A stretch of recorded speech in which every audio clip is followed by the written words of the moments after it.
আসসালামু আলাইকুম প্রিয় ভাই বোনেরা।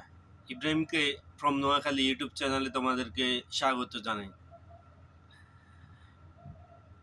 গতকালকে খবরে দেখলাম আমাদের কক্সবাজারে সমুদ্র সৈকতে প্রশাসন অবৈধ স্থাপনা উচ্ছেদ অভিযান চালাচ্ছে। আমি একজন সাধারণ মানুষ হিসাবে সরকারের এই অভিযানকে স্বাগত জানাই। যারা সমুদ্র সৈকতে অবৈধভাবে বিভিন্ন স্থাপনা তৈরি করতেছেন, অবৈধ ব্যবসা বাণিজ্য করতেছেন, সকলের প্রতি অনুরোধ রইল, আপনারা আমাদের এই দেশের সম্পদকে বিনষ্ট করবেন না। এটা জাতীয় সম্পদ, এটাকে কিভাবে সুন্দর রাখা যায়, কিভাবে এটাকে আকর্ষণীয় করা যায়, সবাই এই প্রচেষ্টা করুন। এই সমুদ্র সৈকত থেকে দেশ অনেক টাকা ইনকাম করে,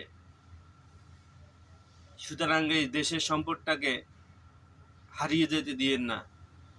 সকলে দেশের সম্পদ রক্ষায় এগিয়ে আসুন। ব্যবসা যদি করতে হয়, প্রশাসন থেকে অনুমতি নিয়ে যেখানে সরকার নির্ধারণ করে দিয়েছে ব্যবসা করার জন্য, সেখানে গিয়ে ব্যবসা প্রতিষ্ঠান স্থাপন করুন, সেখানে ব্যবসা করুন। এলোমেলোভাবে বিক্ষিপ্তভাবে যেখানে খুশি সেখানে একটা এত সুন্দর একটা সমুদ্র সৈকত যেটা আল্লাহ আমাদেরকে দিয়েছেন, এটা যদি আমরা আমাদের সম্পদ যদি রক্ষণাবেক্ষণ না করে না রাখি, তাহলে আমরাই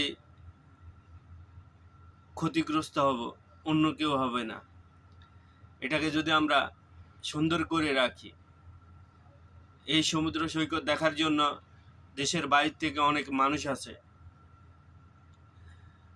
অনেক বিদেশি পর্যটক আসে।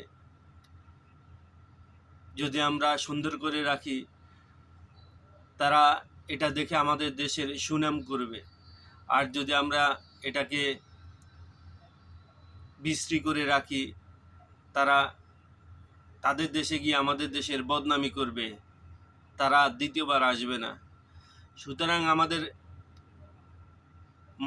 আমাদের নিজেদেরকে পরিবর্তন করতে হবে আমাদের দেশের সম্পদ রক্ষা করার জন্য। প্রশাসন কত করবে? প্রশাসন এখান থেকে উচ্ছেদ করলে আপনারা যদি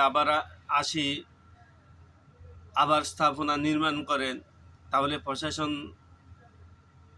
কবার আসবে? আমাদের প্রত্যেককে নিজের বিবেককে জাগ্রত করতে হবে, তাহলেই আসলে আমাদের দেশের সম্পদ রক্ষা পাবে। বন্ধুরা, এরকম আরও ভিডিও দেখতে আমার চ্যানেলটি সকলের প্রতি অনুরোধ রইল, সবাই আমার চ্যানেলটি সাবস্ক্রাইব করো, আমার পাশে থাকো। তোমাদের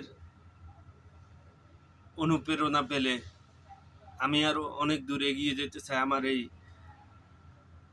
চ্যানেলটি নিয়ে। আশা করি তোমরা সাবস্ক্রাইব করে আমার পাশে থাকবে।